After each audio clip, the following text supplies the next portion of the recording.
আসসালামু আলাইকুম।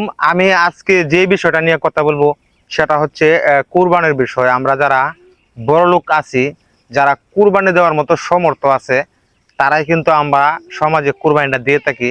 তো আমরা কুরবানিটা দিয়ে সেরে আমরা কুরবানির গরু কিনে এনে আমরা এরকম কোনো মন্তব্য করব না যে আমার গরুটা সবচেয়ে বেশি হাই হয়েছে বা আমার গরুটার মাংস বেশি। মূলত কুরবানিটা হচ্ছে একমাত্র সৃষ্টিকর্তার সন্তুষ্টের জন্য। এ কারণে যদি আমরা একজনের গরুর সাথে আরেকজনের গরুর তুলনা করি, তাহলে কিন্তু আমাদের কুরবানিটা আমি মনে করি ইসলামিক দৃষ্টিতে এটা সমস্যা হয়ে যাবে। আর বিশেষ করে আমরা কুরবানি যারা সমর্থ আছে দিব, আলহামদুলিল্লাহ। আর যাদের সমর্থ নাই, যারা কুরবানি দেয় নাই, পাড়া প্রতিবেশী হোক কিংবা আত্মীয় স্বজন হোক, সবাই চেষ্টা করব যে মিলেমিশে বন্টন করে সবাই যেন এই জিনিসটা ভাগাভাগি করে খাইতে পারি। আর বিশেষ করে পরিবারের সুখের জন্য যারা প্রবাস ছেড়েছে, মানে পরিবারের সুখের জন্য সোনার বাংলাদেশ ছেড়ে বাংলাদেশের বাহিরে আছে, প্রবাসে আছে।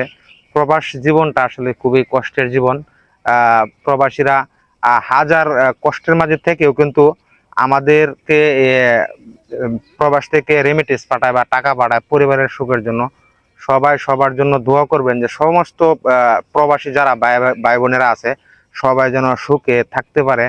সুখে মুখে বলে যে আমরা সুখে থাকি, তারপরেও কিন্তু তাদের সুখে থাকা হয় না। দেখা যাচ্ছে আমাদের বাংলাদেশে আমরা ধনী হোক বা কিংবা গরিব, আমরা যেমনই হোক সমর্থ অনুযায়ী কম বেশ ঈদ করে থাকি, ঈদের আনন্দটা ভোগ করে থাকি। প্রবাসী ভাইরা কিন্তু এরকমটা পারে না, ঈদ করতে পারে না। তারা বলে ঠিকই মুখে যে আমরা ঈদ করতেছি, কিন্তু তাদের মনটা থাকে খুবই খারাপ। যাই হোক, আমরা ঈদ ঈদ করার জন্য যারা ঢাকা শহর থেকে বাড়িতে যাব, সবসময় আমরা একটা জিনিস খেয়াল রাখবো, সাবধানতাটা অবলম্বন করে সবাই বাড়ি ফেরার জন্য চেষ্টা করব। কারণ একটি দুর্ঘটনায় আপনার সারা জীবনের কান্না। আপনি চোখ কান খোলা রেখে সবসময় গ্রামের বাড়িতে যাওয়ার চেষ্টা করবেন।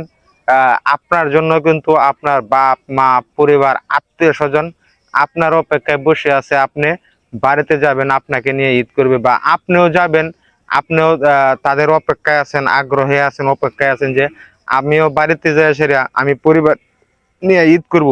সেটার জন্য আমি বলবো সবাই সাবধানতা অবলম্বন করে কর্মস্থল ছুটি হলে আস্তে ধীরে সবাই বাড়ি যাওয়ার চেষ্টা করবেন। আর সবাই সবার জন্য দোয়া করবেন। আর কুরবানির গোশতটা যারা সমর্থ আছে কুরবানি দিবেন, সবাই সবাইকে নিয়ে ভাগ বন্টন করে খাওয়ার জন্য চেষ্টা করবেন। আমার জন্য দোয়া করবেন, আপনাদের জন্য দোয়া।